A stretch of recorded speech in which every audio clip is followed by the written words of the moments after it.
be sleeping with the fishes, cause Tony the Tap is Wrestlicious. I'm Glory, y'all, an all-American girl. I love to see the American flag unfurl. I'm patriotic, not the least malicious. I'm red, white, blue, and Wrestlicious. I'm Maui, sweet like island guava, but you know I pack punch like molten lava. I'm the answer to your prayers and your wishes. I'm Maui and I'm Wrestlicious. I'm Draculetta, queen of the night. When I suck your blood, you will scream with fright. My fangs are sharp and my bite is vicious, cause Draculetta is Wrestlicious. I'm Lacey Von Erich, you know the name. My family's in the Wrestling Hall of Fame. My claw holds famous, it's not fictitious, cause Lacey Von Erich is Wrestlicious. I'm Kenny Kisses, pop superstar. Got the coolest clothes and the fastest cars. I always get applause, never boos or hisses, cause Kenny Kisses is Wrestlicious. We're Jimmy's Angels, watch Cobra strike. I'm Viper, baby, who all the boys like. Anaconda makes all the cops suspicious, Cause Jimmy's Angels are Wrestlicious. I'm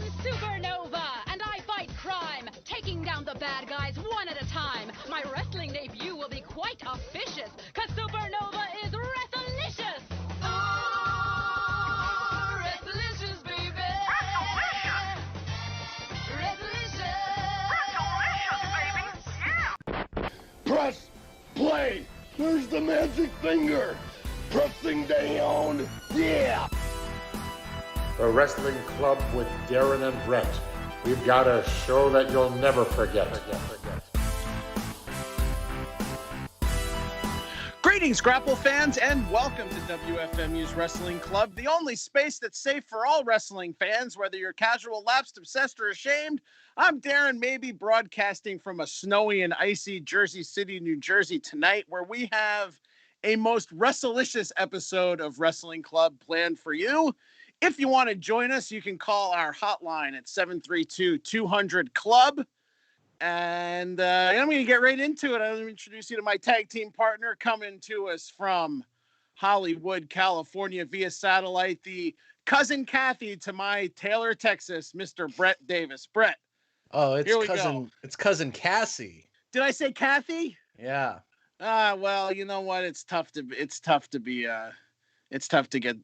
got Wrestlicious on the mind. What am I going to do? Yeah, today we are talking about Wrestlicious, something that's completely of its time and completely behind the times simultaneously. I'm so excited. You just heard a bunch of the Wrestlicious girls rap. It's a clip I've watched a million times. We've got more rap. We've got more discussion. We're going to figure out who our Wrestlicious characters would be.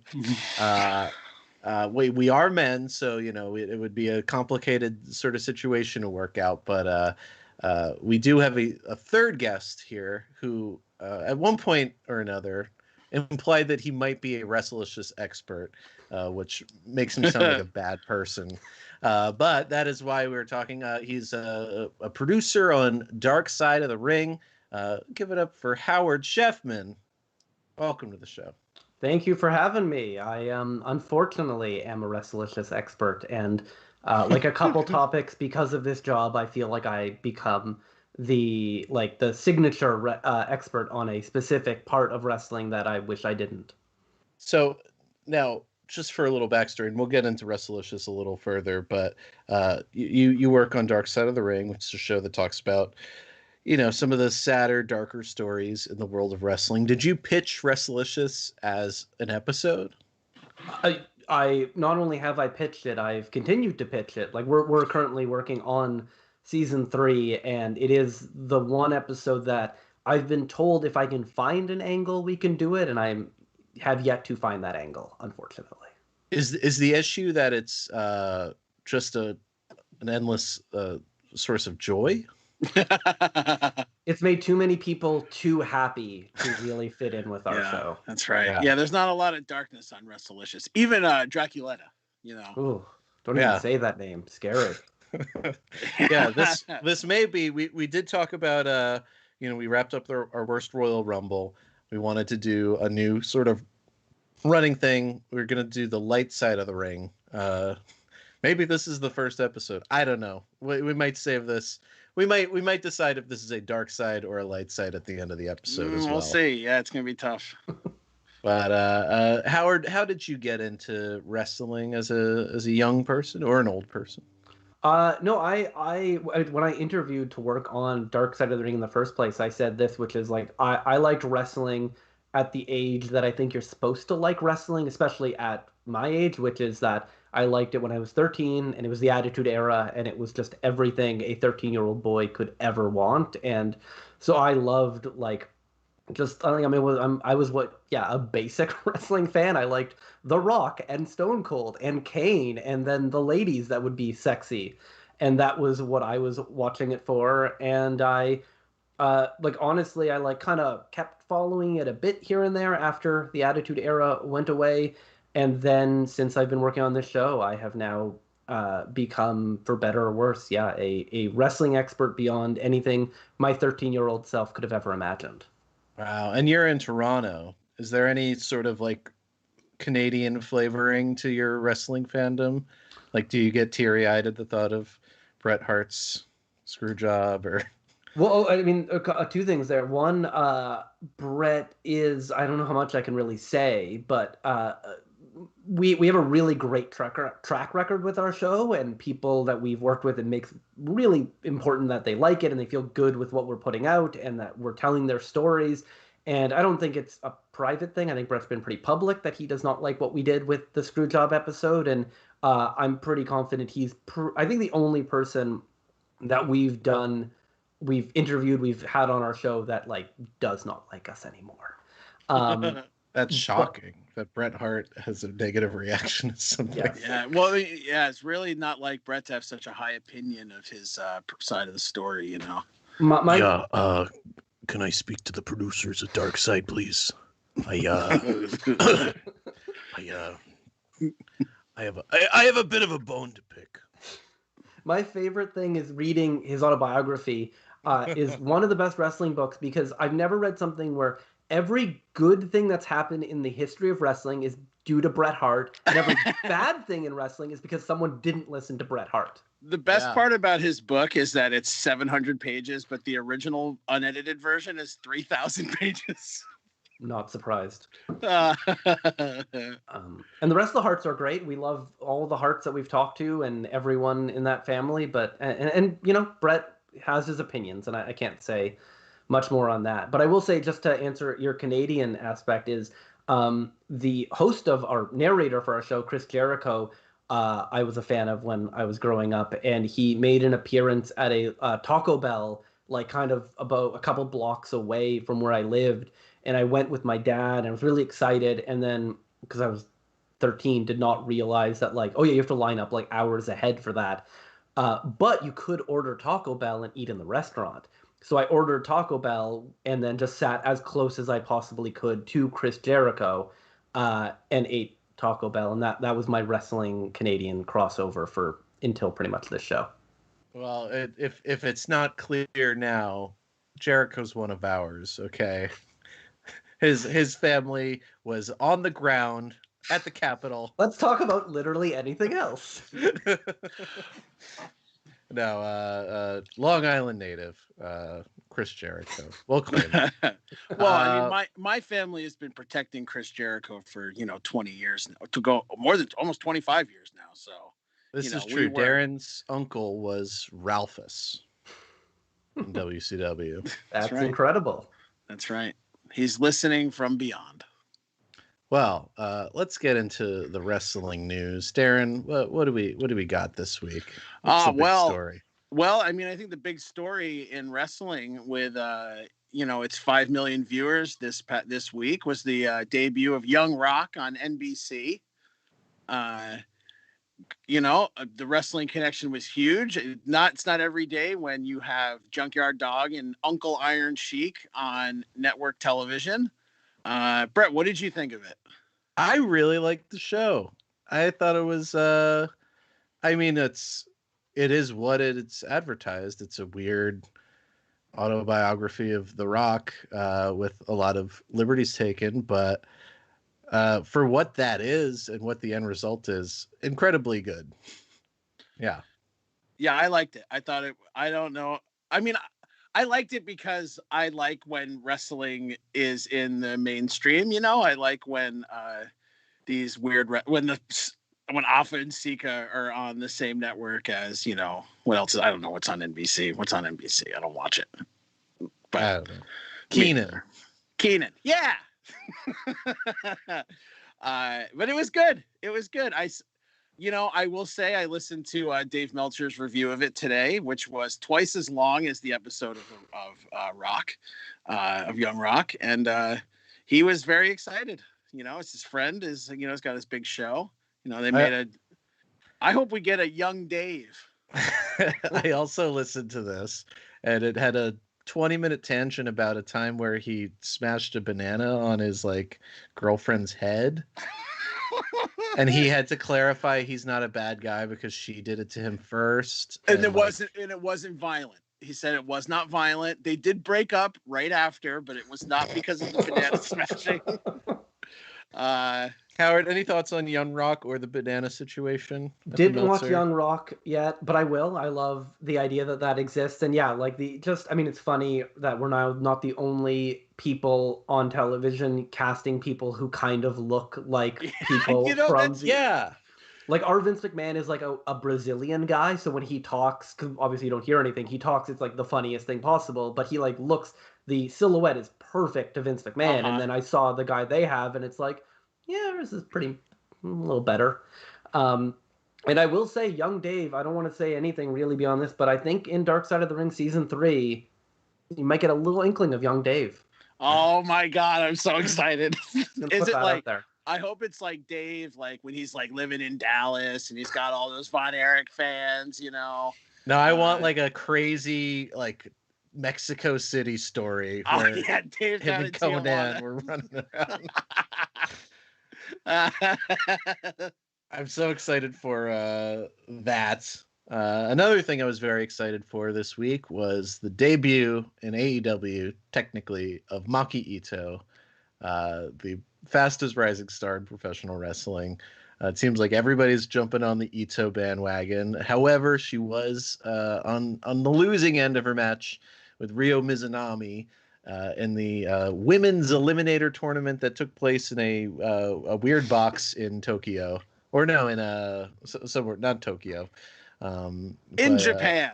Somewhere in Japan. There you go. Yeah. It reminded me of the Raw booking where it was all the old wrestlers went over. It was just, we're just going to put the vets in there, Definitely pretty devastating to see Maki Itoh lose. Although you got to think once AEW has crowds and, and is somewhat back to normal, they're going to bring her in because she has more charisma than any wrestler today, I think. Yeah. But who else went over in that? Well, advancing to the second round, we got Aja Kong, we got Yuka Sakazaki, who I also love, Riho, love her, and Thunder Rosa, and then there's more people to advance on Monday. But I'm pushing for Yuka, the magical girl. I mean, I do love Princess. I do love Aja Kong, and I loved her. I mean, she is old and very slow, but she hits so hard. And she was taking bumps. She was going off the top rope. She was doing a lot for what seems to be a crippled old woman. Yeah. But it was exciting. I mean, it was cool. I know they got some flack for it being on YouTube, for deservedly, because their women's division has been, underutilized. The presentation hasn't always been as marquee as I think a lot of fans would like. But in watching the first round of the tournament in Japan, I don't know. I kind of understand why they didn't put it on TV. Yeah, it looked weird. Yeah, it was like Raw, April 2020 Raw silent wrestling. But a great roster. I don't know. I'm still excited for the tournament, so I'm excited to see what they do next week. Me too. Great Rio Serena Deeb match. We'll be talking about Serena Deeb in great detail later. Oh God, poor Serena. Speaking of old people going over, this Sunday is the Elimination Chamber. Howard, who you got? Yes, that event that I know exists and I know who's in it because I have to watch old wrestling, but I definitely still keep up with everything that's going on. Let's name all the competitors in both matches, and then we'll let's see. You know what? Good. Let's see who can name more. Me. Let's see who can name more because I wrote it down. So I know one person, I think, because I saw a headline. Okay. Can I start? Yeah, we'll go back and forth. Okay. Kofi Kingston. Darren is glitching out on the live stream in an incredible way. Good. We just noticed there's like a minute delay. There we go. All right. Sorry, what did you say? I said Kofi Kingston. Kofi Kingston is one of them. I'm going to go with everyone's favorite, Braun Strowman. Braun Strowman is not. What? And he's mad about it. He's gonna do something mean to Shane McMahon, which is a scary threat for WrestleMania. Oh, that's not good. Howard. Randy Orton. Randy Orton is in. Yeah. Oh, yeah, the Viper. He's going to slither in. I'm going to go with my other favorite, Sheamus. Sheamus is in, and he's going to be the last guy to get out because he's absolutely all on Raw. I hope he keeps those suspenders. He looks like what is it, NPC, and he looks like an NPC in Red Dead Redemption 2. But all right. I'll say first to get to 5 because this is not the most exciting game. I'm just trying to think of because I would assume Edge isn't in it. Is Edge in it? Edge is not in it. Yeah, save that. Darren, it's your chance to get back ahead. It's got to be the champion, Drew McIntyre. Drew McIntyre is in it. A risky proposition. Yes. That's very true. WrestleMania. That's very true. Does not have a good chance. Definitely not coming out of the Elimination Chamber with the title. Not against those odds. We got a lot of Wrestlicious to talk to. I'll just tell you who's in it. This is not the most exciting game. We got McIntyre, Styles, Orton, Kofi, Jeff Hardy, and Sheamus on Raw. Jey Uso, Kevin Owens, King Corbin, Sami Zayn, Daniel Bryan, Cesaro. On SmackDown, winner faces Roman Reigns later that night. She got Lashley, Keith Lee, and Riddle. And Asuka is going to face a mystery opponent because her scheduled opponent, Lacey Evans, is shoot pregnant with kayfabe Ric Flair's baby. Very fun. The thing about Lacey Evans is that, of all the wrestlers in WWE, she could be a character on Wrestlicious. She is the most Wrestlicious gimmick. I mean, a lot of people point out that the character on Glow is like basically the Lacey Evans character, but just played for camp value. Speaking of the women, Nia Jax and Shayna Baszler are scheduled to face the Dusty Cup winner Dakota Kai and Reina Gonzalez. That's her name. That's I didn't know that. That's cool. Reina, in a notable moment, threatened to shove Dusty's cowboy boot up Nia's hole. Oh, I really hope you pitch Nia's hole for a future episode of Dark Side of the Ring. Yeah, did you see this, Howard? That is, I would say the number one thing I am aware of wrestling in the last month is the hole. Yeah, Nia was doing a leg drop on the apron. Whoever slid out Lana, I think, and she landed directly on her hole. Glute, her hole. Her rectum. Screamed, "Oh, my. No.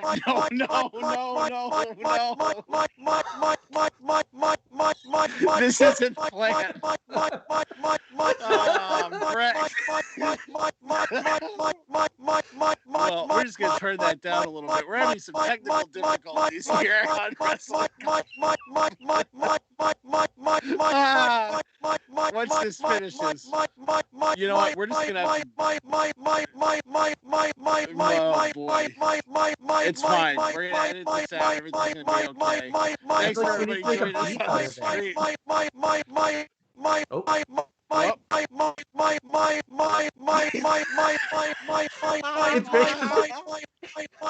I wish this was a bit.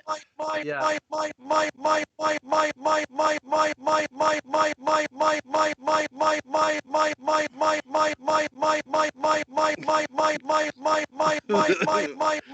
Well, just stand by, Wrestling Club. We're gonna fix that. Brett was very excited about Nia Jax's poll, and it seems that he's fallen into it somewhere along the line. So just keep hanging out. Oh, Brett, did we get you back? Do we have Brett back? Brett? No, doesn't look like it. The my hole has stopped though. It did. He didn't get the hole out though. He didn't get the. We were waiting for it so long. Well, that was what great. A build. That was very enjoyable. It was very enjoyable. But I don't know. Well, we can. It looks like Brett's reconnecting. All right, so we're just everybody stand by for a second. Brett's gonna be coming back in just a moment. And then we'll get into our next segment, which is going to be everybody's favorite. Well, And tell. Howard, I heard that you had a big show and tell for us this episode. Was it? I'm all flustered now.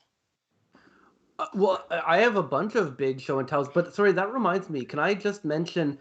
I got married in October, and I came out in a very social distance, small wedding. But I came out to the Big Show's theme when I walked down the aisle. That's really great.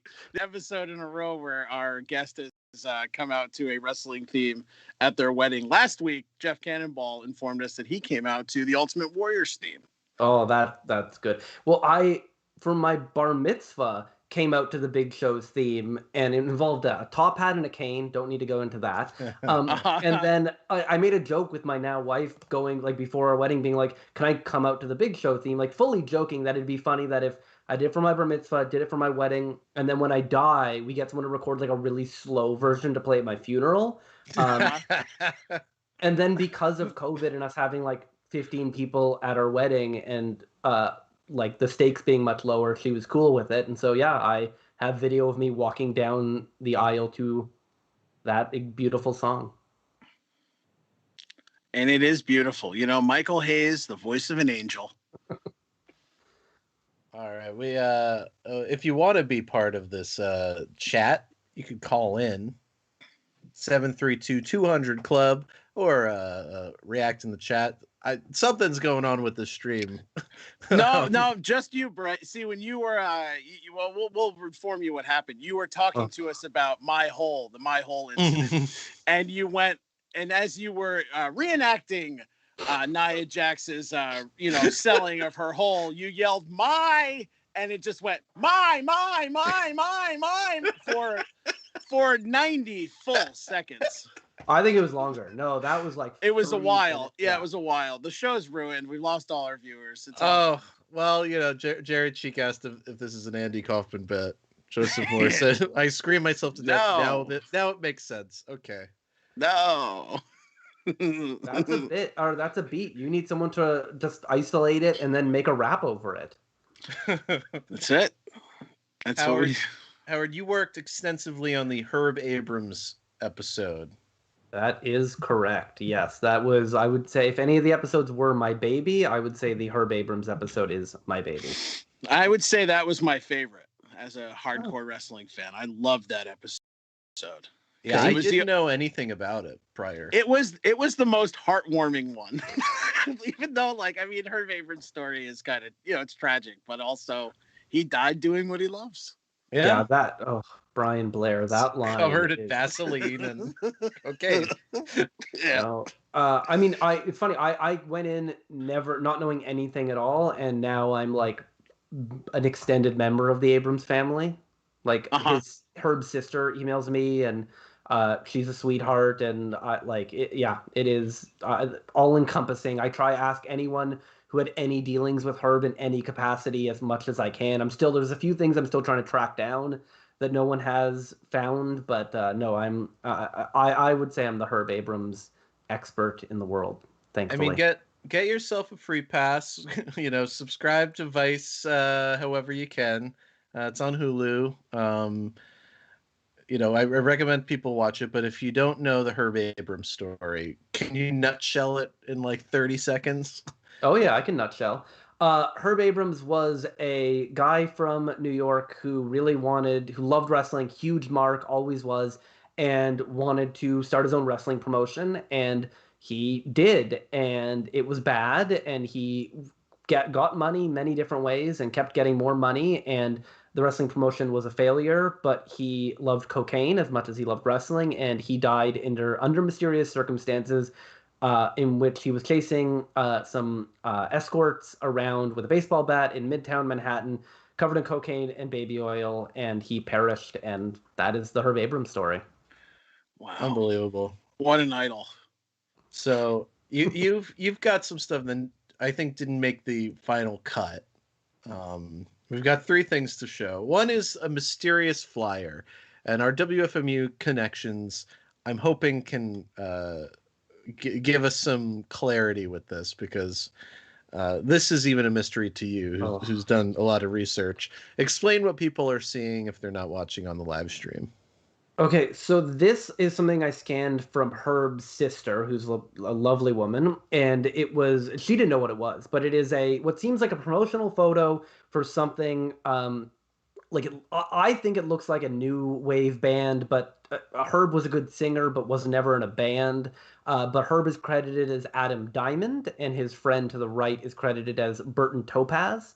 I looked up the number, I looked up Absent Management, I truly did as much, and I do weird research, I find really weird, fun, crazy shit, and this is one of the ones where it's just dead end. I don't know what it is, I don't know what it's for, I don't know who the other guy is. I've asked Herb's friends, no one knows what this is. Yeah, I did a little bit of research, quickly hit that same dead end last night. My one guess would be maybe it's a little more yacht rocky.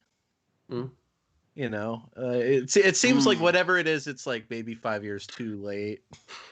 It's kind of it's very, I don't know, I think it's very 1985, 1986. That's my guess. Maybe that's not too late, because that's like Miami Vice, everybody's doing cocaine, there's some hairy sexy men. Those names are great. Burton Topaz is a fantastic name. I need to change my WFMU DJ name to Burton Topaz. Hey, everybody. Yeah, maybe we could get Evan Funk Davies on the line or something. And Evan Funk Davies would know. Evan Funk Davies took that photo. Yeah. They were a great new wave band.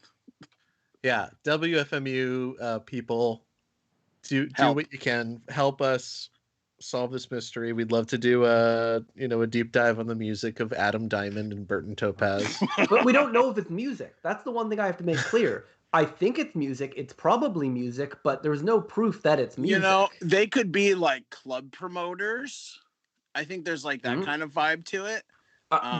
One of the big things that people thought Herb owned this huge nightclub in Los Angeles, so that could be possible. He didn't, but he told people he did. One of the things. The all white thing could be religious. I have his bar mitzvah photos, so he definitely. Well, that's good. He's a believer. So this is a topic that we'll be getting into more in depth with our next segment, but there's a term in wrestling called money mark, where if a guy has the money he can make himself as important as he wants to in wrestling. And Herb Abrams is probably the biggest example of that. wasn't really associated with wrestling. I think met Bill Apter, and got into it that way. Just I think there was his dad owned a dress store, and he told wrestlers that they would get a free dress if they made an appearance at his dad's store in Queens. A lot of interesting things, but this is a guy with a lot of side hustles, and a lot of them eventually, once he had a UWF TV show, those side hustles made their way onto the show. So you've selected 2 clips of things that, sometimes wrestlers promote T-shirts. I'm Dusty Rhodes, get the Dusty Rhodes shirt, or I'm Hulk Hogan, get the Hulk Hogan lunchbox. But these are not that. So the first one is a clip of Paul Orndorff. Can you introduce us to this, or should we just jump in? I think we should just watch it. All right. So this is Paul Orndorff. Hey, you little Mr. Wonderfuls out there. You think Mr. Wonderful got to look like this by eating wimp food like cheeseburgers, french fries, and quiche? Get real. A talented serious athlete like me needs real nutrition. So I drink Joe Weider's Dynamic Muscle Builder.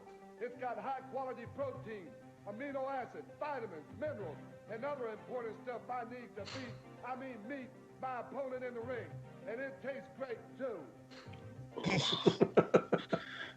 And it's just like a thick, rich milkshake. Joe Weider's Dynamic Muscle. Tough nutrition for us tough athletes. And here's the number. Okay, Paul, to order, call 1-800-368-4UWF. That is the voice of Herb Abrams. I'm getting fat. I've been eating quiches all quarter. I mean, Paul Orndorff and Mr. Wonderful has a wonderful appetite, it looks like. Yeah. Not a wonderful promo, but No, that wasn't his strong suit. But you can tell he loved that muscle builder. Yeah. What do you think's in it? Oh. Vanilla ice cream. Yeah. It just and you'll see everything that Herb sold on the show, like the address and the phone number is the same. It's this office he had in Marina Del Rey. Like that was it. He was advertising on his own show for his own products. There's a guy in Toronto who's very similar named Frank D'Angelo. I don't know if you guys have heard of him, but he's a maniac, a local maniac who hosts his own TV show that he pays for in ad time, but then he advertises his own products in the commercial and his own movies. Check him out. He's one of my favorite people. But Herb is that same thing of just advertising his own products in the space that I guess should be used for the wrestling promotion.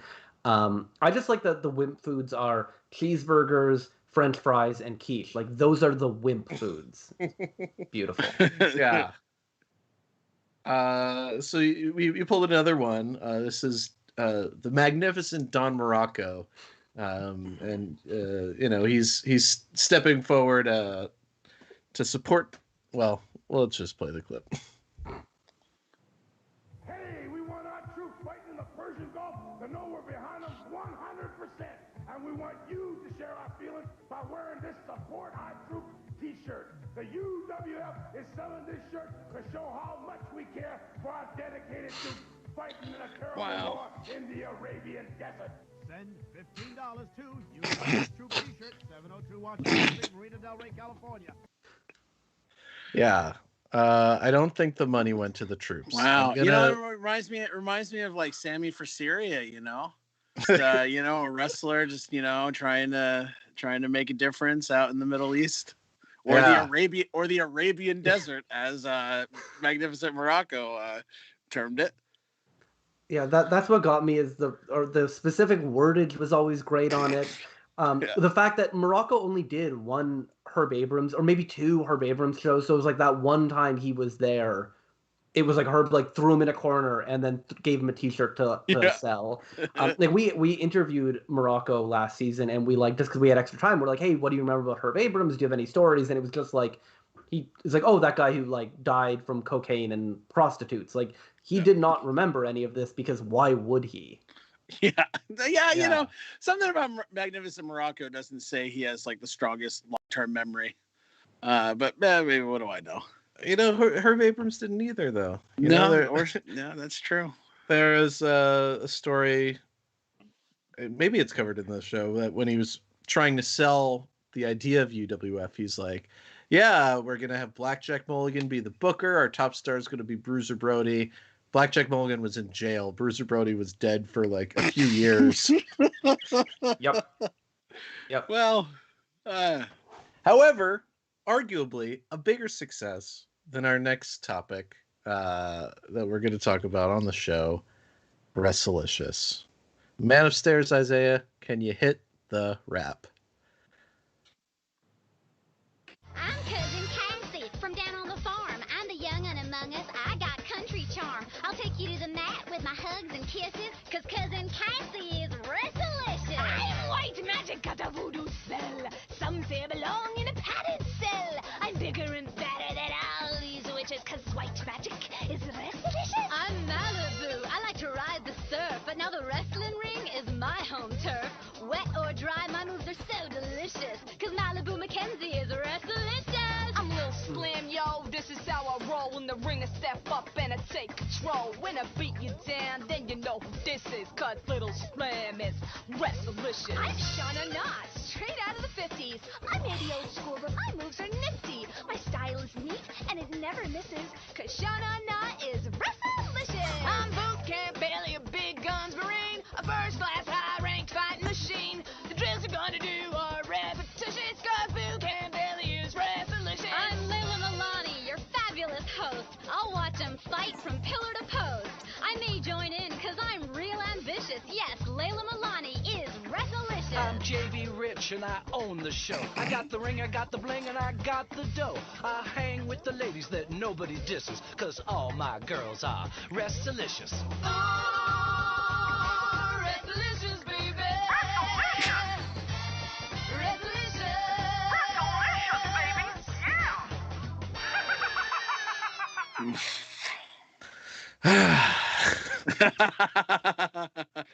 There's a lot to unpack with that. So much. Well, JV Rich was a 19-year-old boy, a child who won the lottery. Yeah. And when he could have done anything. He could have paid for college. He could have traveled the world, partied, but he said, no, I want to own my own wrestling company. And thus Wrestlicious was born. Howard, you are the expert here, so I will defer to you on historical context. This was 2009, right? I think 2008 is when they made it, and it aired in 2010. Okay. So I did find out a lot today, just in preparation, because I had done a little research here and there, but hadn't done a deep dive. And then I got lucky because I discovered there was Jonathan Vargas was on a show called what is it called? Like The Lottery Changed My Life. The Lottery Changed My Life, where he appears on a show about people who the lottery changed their life. So I did find out a couple interesting things. One was that so he won $35 million on Powerball. He was the youngest Powerball winner of all time, unless that has changed since. But apparently when you win $35 million, you don't get that. So he got $17 million, and then after tax, he actually got $11 million. So that is what he was working with. It's still a lot of money. I mean, if I had $11 million, I could be like, I could spend $2 million and make a wrestling company. I'll start Wrestlicious. Yeah, why not? Yeah. Well, according to him, he only spent $1 million of it on Wrestlicious, which I believe that. Yeah, that seems about right given what we got going on here. But to me, the thing that explains kind of all of it is knowing that he's kind of like the story that we get is Jonathan Vargas, this guy won the lottery, but it really was made by these glow dudes. Johnny Cafarla, is that his name? Cafarla? And Steve Blanche, I don't know.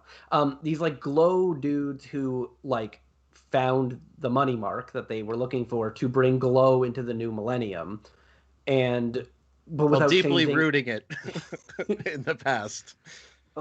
Yeah, it's just the thing that for me the selling point, or not the selling point, the tip off that this was made by dudes in their 60s is that Like, we saw one of the 50s girls in there, but there's like 3 different women who their character is like, I'm from the 50s. Yeah, there's a lot of that. There's a lot of like Southern belles. Uh-huh. A lot of old references. We got some clips of those. But this roster, you know, given, you know, Glow and a lot of the imitators were just kind of filled with, you know, stunt people and models and stuff. And this had some of that, but it also had a lot of like the big indie wrestling stars of the time. We had Daphne, who was Draculetta, not the one in the video. There's 2 Draculettas. Actually, a running thing is that most of the women you saw in the rap were not actually in the show. Okay. Oh, and Leva Bates. Sorry, the rap, just so you know, the rap was written by Jimmy Hart, of course. Oh, of course it was. Yeah, it's catchy as hell. Yeah. Jimmy Hart is a great songwriter. Yeah, it sounds exactly like the Wrestling Boot Traveling Band. Yeah. Yep. Eat your heart out, Ring Springfield. Also wrote the Candy Kisses pop song that you hear if you listen to, you know, that sketch. A real genius. Yeah. Sorry. We have AEW's Leva Bates plays Emo Lee. Becky Bayless plays Brooke Lynn from the Jersey Shore. She later kind of took that character and went to TNA as Cookie, the Snooki ripoff. Nevaeh was Kickstart Katie. Mercedes Martinez was Maria Toro. Lacey was the problematic White Magic. Lizzie Valentine was Candy Kisses. Madison Rain was Amber Lively. And of course, America's Sweetheart, Lacey Von Erich, the heir to the Von Erich throne of the 2000s at least. So, you know, it's like a good roster kind of like slumming it, doing this very bad. Well, it's a good roster now, but then I don't think any of the women had, besides Mercedes Martinez, not many of them had a lot of wrestling experience at this point. Like, I don't think Serena Deeb hadn't been around for very long. Serena Deeb, was she? I guess these some of them were all You're right. mid 2000s like Shimmer people who were probably all like showed up at the taping. Were like, whatever, you're doing it, so I guess it's okay if I got paid $100. Yeah. Now this was a hybrid show. Not only was it wrestling, but also beach footage and these comedy sketches, which I haven't seen comedy like this since the Kelsey Grammer Bill Zucker Comedy Hour, which is like check it out. I pulled some highlights of some of the sketches. Man upstairs, if you can hit these sketches.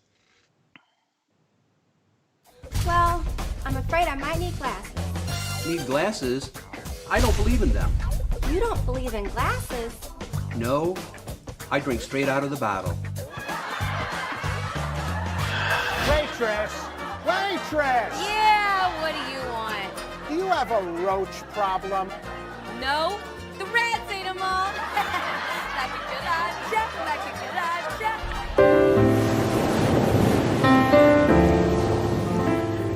Wrestling and romance have so much in common. Love is like a clothesline. It hits you hard when you least expect it, and it knocks you for a loop, leaving you in a daze. Yeah, not all of them are comedy sketches. Some of them are romance sketches. I like that. I like the Tenru reference there. Oh yeah, I don't think that was intentional. No. Oh. I can defend this comedy from their point of view. I found the one interview that JD Rich, our beloved founder of Wrestlicious, gave, and he says, I have it written down, Takedown is an action comedy show. The Man Show meets Hee Haw meets female wrestling. And if you're trying to make Hee Haw, like, isn't this what Hee Haw is? My understanding of it from watching things that parody Hee Haw. Yeah, I mean, we did it. we parodied Hee Haw on the special, and we were like, I see why people don't do this anymore. Yep. They even do a Hee Haw thing with Tanya Texas or whatever, and it's you like, wow, this is different than the old down home wrestling. You might be a down home wrestler if, and then they do like redneck jokes. Oh, smart. It's rough. The comedy's really, I like wrestling and I like attractive women, but this comedy stuff Whoa! is a whole chore. And they all have this so I'm guessing this old man is maybe one of the Glow guys. I don't sketches think so, because I think the Glow guys are in one of them is the commentator, I believe, but maybe I don't think so. But don't quote me on that. Very one fucked up Dennis vibes too from these sketches. Yeah, oh my god, that's a deep one. Yeah, the comedy also. We could talk about the commentary. I pulled some highlights of some of these commentary pieces. Let's just roll a clip of the Naughty Girls. Ew.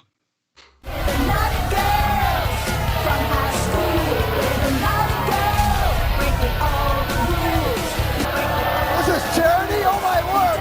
Move over, Lolita. Fresh off a timeout, here comes Charity. She's accompanied by Sister Ophelia, who is the coach of the school wrestling team. If she's as tough as some of the nuns that taught me, she could give Dick the Bruiser a run for his money. Okay, so that's a pretty telling. Yeah, those are our reference. Yeah.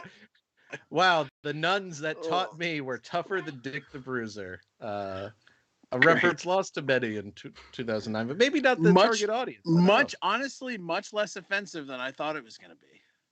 Yeah, those were the Naughty Girls, Hope and Faith and Charity, which I'll say are funny names for mean schoolgirls. Hot. And then they had a mean old nun with them. Look, I don't hate everything about Wrestlicious, but I know you don't. I know that. I know that about you. Wrestling nuns are some of my favorite things. The lunch ladies. There's lunch ladies. I do love the lunch ladies. Yeah, I do love the lunch ladies. What's it, Fran and Gert? Cool. Yeah, every Glow needs two old busted comedy gimmicks. Was it Judy? Did Judy play one of the lunch ladies? Judy Martin? No, I don't think so. Oh man. I like that the name Paige Webb as a nerd computer character is it's as dumb as possible, but for some reason it works on me. Yeah, let's take a look at Paige Webb. There's Paige Webb, the computer whiz. Look at her bouncing up and down. She lists her idols as Bill Gates and Stephen Jobs. She wants to prove that a techie can be sexy. And she just turned my floppy disk into a hard drive. We need to rewind and get that last slide in case anybody missed it. Because this slide is just I truly need to hear. And she just turned my floppy disk into a hard drive.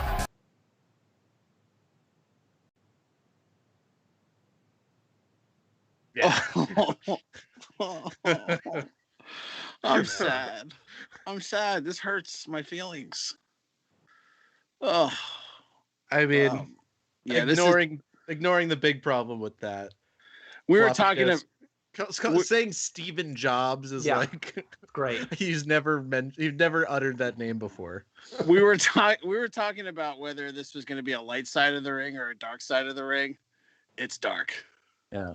Yeah, it is.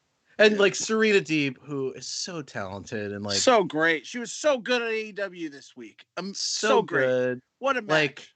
Even if she's given the Straight Edge Society and WWE was kind of a dumb role that didn't really fit her, but she totally just committed to it. Yeah, shaved her head, did everything. Serena Deeb, terribly underrated, and it's so sad to see her play this techie who can be sexy. I don't think you can blame any of the women in this at all. It's just they are giving it as much as they can with the material. It's very clearly the material they are working with is the worst you could get. I mean, I think just the wrestling business has changed so much in 10 years because, especially for women, in that there really weren't a lot of options to get your name out there. So being like, oh, this is a Glow reboot with Jimmy Hart. Well, it's better than being in a VFW hall in Morris County, New Jersey. Oh, well, they had the women's extreme wrestling, which was just literally wrestling matches in between porn. And a lot of like really good people with like name wrestlers were part of it, because it's just like there was, Ring of Honor wasn't always hiring the women, all these like kind of opportunities that male wrestlers could have gotten, they didn't have. And I think this did pay. Like there's been talk I have found out of making a future season of it since it aired, which obviously will never happen. But like I saw like little interviews and clips, and like the women who were interviewed seemed like they would be on board to do it again at some point in the future. And my guess is that because of the money in like that our millionaire boy millionaire had, I'm not surprised that they like were paid to do a thing for 2 days rather than being in Idaho in a gymnasium, not knowing if they're going to get stiffed for $25. Right. Yeah. And, like WoW was maybe 10 years prior to this, kind of the same thing, a little more emphasis on the wrestling. And that came back too. And now Wrestlicious is threatening to come back. Last I checked, they had a active website that's with like a new sizzle reel. So who knows? Maybe they just need that angel investor. And maybe I'll win the lottery. Maybe I'll bring it back. The wrong of Wrestlicious. Yeah. I mean, we're getting that stock market, Brett. It's only going up and up. Yeah. Maybe Reddit can invest in Wrestlicious. I'm saying that's where I'm putting all my money. Well, the best part about their social media presence is that I was checking just to see if there's been any updates, and the Facebook page hadn't been updated since 2018 until this past Monday. And on this past Monday, everyone should check it out. They posted an advertisement for an Oklahoma salsa company called Maria Ray's Better Mexican. Yeah, they got hacked. Oh yeah, the one sponsor on it is like Horny Goat. Maybe fake. I don't know. Yeah, but it's like Horny Goat Brewing Company. Yeah, and it's like it's a bad. I don't know. That was the tagline or something. Oh jeez. I also I just want to point out that like studio wrestling, and they still only filled one bleacher, and that bleacher isn't full. Like you don't see that too often. Of like it's just so bizarre to see in that way, which I think is one of the reasons it stands out to me. I was a paid seat filler once upon a time for the Bill Cunningham show. And, it was a dark period of my life. They promised me $50. I got a gift card. I was just trying to buy Christmas presents for my nieces. However, one thing I did notice is that they had kind of unsavory ways of getting people in, which included every day they would ship people in from what I think was a mental home, a care home or something. And looking at the crowd, I don't want to offend anybody, but looking in the crowd, there was a suspicious just like these people didn't want to come to this. These people are not like enthusiastic about this show. There's like a lot of, interesting looking individuals wearing like their Wrestlicious t-shirt and like reacting way too like strongly to Sha-na-na. So I don't know. It's a little strange to me, but speaking of Sha-na-na, let's take a look at her and her friends. They were brought up in a foster home by a very conservative couple in their 70s. They were raised on classic wrestling and reruns of 50s sitcoms. I just hope I can be as nifty as the stars on television like Gorgeous George, Argentina Rocca, and Bobo Brazil. Oh, don't forget Buddy Rogers and Kowalski. Oh, no, we can't forget them. Say, listen, girls, we got an idea here. We'd like to have you join us for burgers and fries at the local malt shop. Oh, that would be fantastic! Pajamas! Just like these poor young actors that had to like learn the name Killer Kowalski to satisfy some like 70-year-old man's like idea of comedy, or like not even comedy, like I don't know. Like, it's one thing if Colt Cabana does it and he's like, you know, pretending to be a wrestler from the 40s, but like they're not even like, they don't even wrestle, I don't think. Sha-na-na. It's like you're naming the thing after the parody of the thing. Ugh.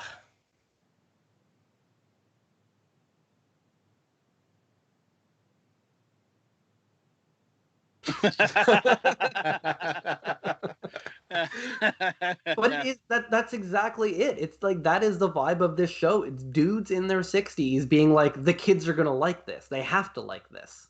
Yeah, it's there's like an effort for Sha-na-na. Like they don't wrestle. They like rent out like a malt shop for a lot of scenes. Like what's it for? I don't know. Why? There's like a scary story behind it. Like they grew up in so these are orphans that are being like tortured, and like, you know, the modern world is hidden from them, and they just get out and like, you know, think that they're like going to American Bandstand or something. I think they like in one of the segments they ask like Dick Clark to let them on the show. It's real dark. There's no way in which, if there is a malt shop set, that's not. I was just gonna say, if there is a malt shop set, that it's not in one of those dudes. Like it's just like his basement setup that he got put in, that you occasionally will see. That is just like the most upsetting shit.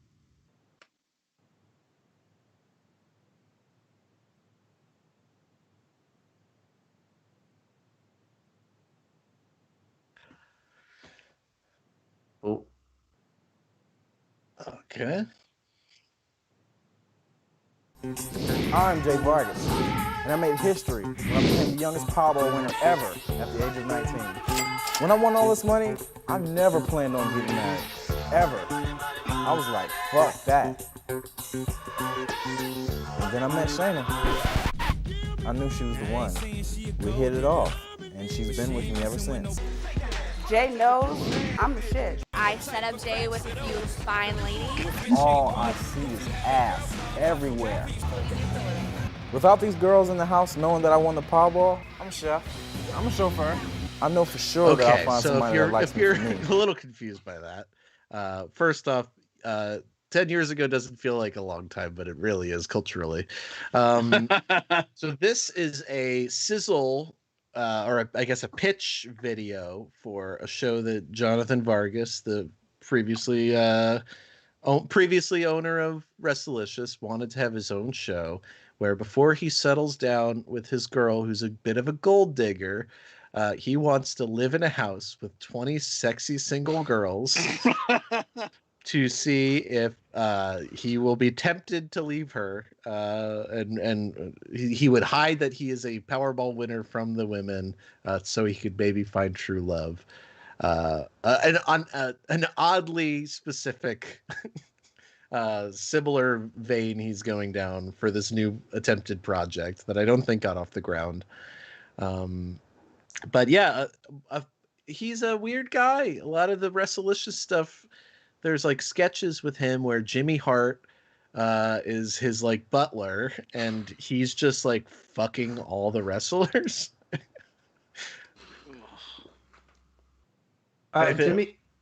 Jimmy Hart as your butler is that's a sitcom right there. That's Hulk Hogan's life. Yeah. No, never mind. Yeah, there we go. And you know, Jimmy commits to it. He's like, "Oh man, sure. I gotta flatten out these sheets. Get off the bed, honey.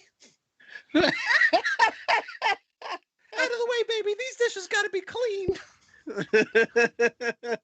Oh, I forgot to mention, one of the things that I did find out today was that apparently Jonathan Vargas, before he started Wrestlicious, but after he won the millions, is he went to film school. Okay, so he learned Premiere. Yeah. Wow. Yeah, there was a quality that seemed like, oh, it looks like he made this reality show pitch himself. and As a maybe school it was a past project. Yeah. Yeah. Yeah. There's a lot to unpack with Wrestlicious. How did Jimmy Hart get involved? Jimmy Hart seems like it's just a dollar. He was always involved with those like startup wrestling things. Wasn't he involved with that weird Australian production, that Australian promotion? Yeah, the XWF. That's right. He was involved with that. I think Carmen Electra had like a lingerie wrestling company too that he was part of. Absolutely. Or like nude wrestling or something. But Jimmy's not threatening, you know? Yeah, I don't think he's like, he's not the one I'm worried about around all these like half naked girls. I think he's just like, he's just like, I just got to get my lines right. Yeah. He's looking for, he's someone that needs work. Yeah. He's one of the strangest human beings on planet Earth. Oh my God. We interviewed him in season 1 of Dark Side of the Ring, and he was what you think Jimmy Hart would be in good ways. Like, definitely doesn't turn it off, but that is, yeah. Were you in Jimmy Hart's house? I didn't do that shoot, but we shot it at his like restaurant. He has like probably not anymore. But he has like a Jimmy Hart restaurant in somewhere in Florida that has just like photos and memorabilia and everything. Does what's his? Well, I guess if you weren't there, I always wonder what his face looks like up close because he's in his 80s. Well, but he looks exactly the same. He wears those sunglasses like in our interview. He's hiding it. Good for him. I mean, he's got that very thin pompadour that still manages to stand really tall. A member of the Gentries, Jimmy Hart, great guy, I guess. I don't know. A great person. Yeah. He's 78 years old. Just turned 78. And still like manages like Hulk Hogan's. Oh yeah. Like for real. Like he's in the way that Paul Ellering handles the travel and stuff for the Road Warriors in the 80s. Jimmy Hart does that like now. There's a couple people who it's funny, like there is that little Hulk clique of guys who like we've come across a little bit where it's just like you can tell that everyone else is normal and like the business, they can talk regularly, but with Hulk they still see him as Hulkamania. He still exists in that plane, and they are like, if he calls them, they will show up in a moment's notice. They will leave their wife and children for Hulk Hogan. Yeah. And we got one of them in the show. Nasty Boy Brian Knobs appears in a "Are You Smarter Than a Male Wrestler" segment, which was just like too depressing to even pull a clip of. And they Brian Knobs, maybe not quite the intellectual. Also, the Cuban Assassin was part of it, but I wasn't sure if it was the real Cuban Assassin because he's masked. Oh my God, that's weird. But like, why wouldn't it be? That's the true. Most memorable wrestler. Like Hulk got the call and he was just like, I can't do it, brother. Can't do it. He was in TNA at that point, wasn't he? I think this is before TNA. This might be his like real dark period. To be fair. Yeah. That one. Yeah. The one. Yeah, the one he like used to promote American Gladiators. Yeah, his Bubba the Love Sponge era. Yeah. That could be an episode of Dark Side of the Ring. We don't want to be sued, so I don't think it could be. Yeah. That's true. Yeah, that's right. Yeah, we're cool. We're cool that's existing in the weird. Yeah. Oh, that's right. I forgot that incident ended print media.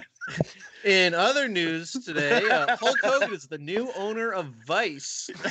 I mean, that now located in Tampa, Florida. Oh man. Yeah, the new office is at Hogan Beach. Oh boy. It's very sad. Yeah. That's a thread that's going to continue in my head for the next few days.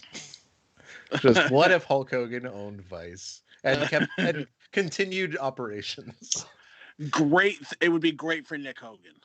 Great for Nick Hogan. Yeah, he's all over it. He'd be like, it's him and Action Bronson, like watching Pawn Stars or something. Yeah, right. Eating like weed infused Cheetos or whatever they do. So we're coming to the end. I pitched this to everyone. If you had a Wrestlicious gimmick, what would it be?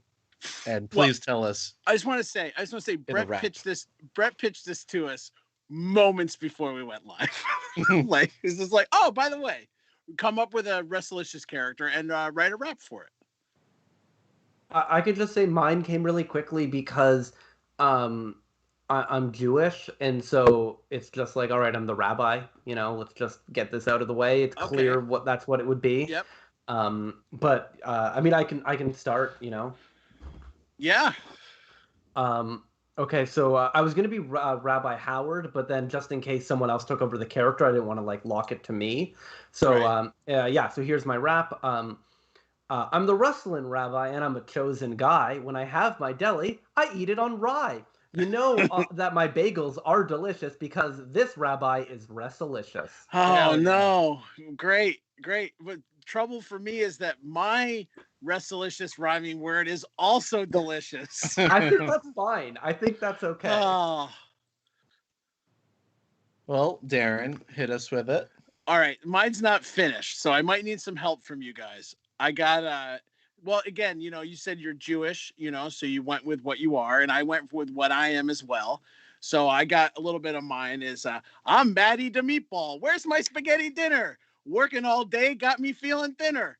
I sprinkle on the mozzarella. It's truly delicious. Maddie the Meatball is Wrestlicious. Well, that works. Yeah, I think it's all right. Great. Yeah. And you'd be instantly kind of have an ally in Tony the Top, the goddaughter. Yeah. Well, I wasn't sure if I wanted to be totally like a mobster or if I just wanted to be like a piece of meat. Just kind of like Well, what have you settled on? I'm kind of in between. Okay. I think we can do a little bit of both.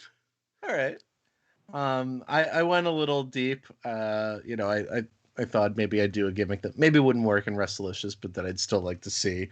Okay.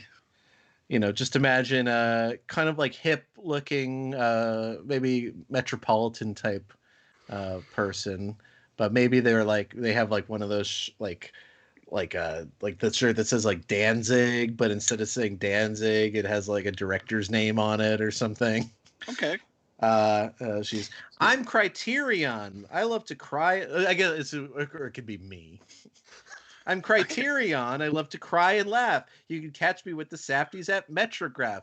When judging films, I'm quite judicious because Metrograph is Wrestlicious. I thought it was Criterion. Oh, whatever. I didn't write it down. Well, that's a good gimmick. Yeah, it's not bad for Wrestlicious. It wouldn't be bad. Mm-hmm. I think honestly, we haven't had a film snob wrestler since Goldust. True.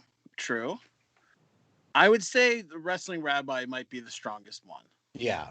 For Wrestlicious. I don't know. I think the Meatball's good because it is sort of mob related and that clearly they like having multiple of the same ish gimmick. I guess I could feud with the Nun, so I guess that works, but you know, I'm a little further away. Yes. The eternal battle over millennia. I will say the Wrestling Rabbi is a gimmick that might not work in Wrestlicious, but would definitely work in Herb Abrams UWF. Well, he did. I mean, he had, we didn't get it in the episode, but he had David, what is it? It was like David Ben-Gurion was the wrestler. We covered him on another episode. Yeah. He was the manager of the Glamour Girls. Yeah. No. And so, Herb Abrams Queen Christopher. He had the Tel Aviv title that was like, because Herb loved titles. And so, there was like, he did like 3 appearances and was just like the Israeli character. So that was pretty close. Yeah. And another thing that just to get back on the Herb Abrams thing for just a second, did you encounter Zoog's Rift during your research? Oh, Brett. Come on. Okay. I am very well aware of Zoog's Rift, and did you guys see? If everyone check it out, it's on YouTube. UWF Mayhem, which is like the weird thing that he apparently edited. It's like from their One North Dakota show, and it's completely bizarre and like opens with John Tolis talking about lesbians in the crowd. It's really an incredible piece of wrestling bizarreness, but Zoogs was responsible for that. Yeah, Darren, do you know about Zoog's Rift? It's on the wrestling and WFMU cross section. I would say right there's like a WFMU email list that's like everybody that's ever been in WFMU. So I thought about posting it there, but I don't need to do it. That's a kind of a dark place to go sometimes. But yeah, Zoog's very much Rift was a guy from Parsippany, New Jersey. Was influenced by Frank Zappa and put out music on SST, and then got involved in UWF. When I go to the studio this week and I have my few hours in the illustrious WFMU record library, I'm gonna go through and see if I can find anything in there. Cool. I'm sure it's there. It was on SST. It's probably there. And his son is still involved in wrestling. Like his son runs a pretty popular, I can't remember what it is, but his son runs like a popular wrestling website, has a Twitter presence, and like is fully in the wrestling thing. But yeah, Zoogs is like, I could do it. Yeah, we could have done, if it was 2 episodes, half of the other one would have been about Zoogs. Yeah, just a little too much to cover. You also selected some great wrestling raps. Maybe we'll talk about it. We got a future episode coming up with Emilio Sparks and Vin Forte of Wrestle Rap. Maybe we'll talk about wrestling raps on that. I can't get enough of wrestlers doing bad Super Bowl Shuffle ripoffs, whether they're in 1985 or 2009. So, Howard, do you have any plugs? When can we look forward to maybe new Dark Side episodes? This year, COVID makes everything much harder, but we are doing real well and almost done some of the episodes. And then, it's this year, there's going to be a bunch of them, and they're fucking great. We're really proud of what we're doing, and given the circumstances, it's pretty impressive how we're able to actually make the show at all. But that's what I do all day, every day. So watch Dark Side of the Ring, and that's all I have on Not Interesting. Yeah, I mean, if you're listening to this, you probably know about it. It's such a great series, and I'm so glad it exists. It's the one wrestling thing you can watch with non-wrestling fans, and they'll be into it.